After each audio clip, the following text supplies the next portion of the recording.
Hi everyone, welcome to topic 4A part 5 where we continue talking about leading change.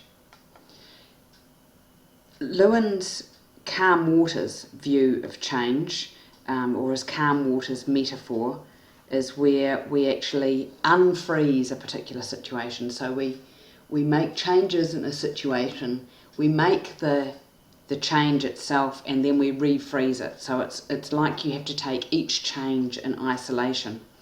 And what Lewin says is you increase the driving forces that require you to change. You decrease the restraining forces that are holding things in their old pattern. You combine those forces and then you refreeze, which is quite a different way of approaching change. Basically, Lewin is thinking about change being exceptional.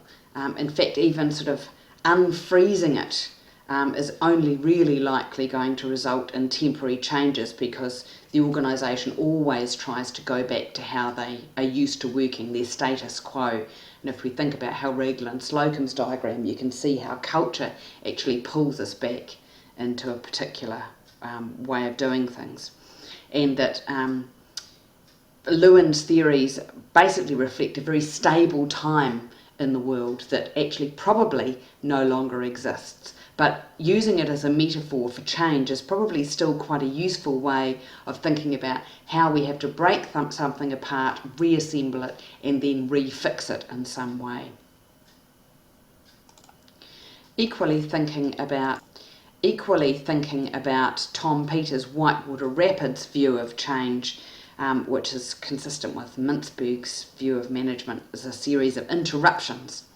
Tom Peters' model is saying this, our metaphor is whitewater rapids, that change is continuous, it is never going to let up, that it's unpredictable, we don't know what's coming over the horizon, we can make best guesses, but it's still, we have no idea what's going to come.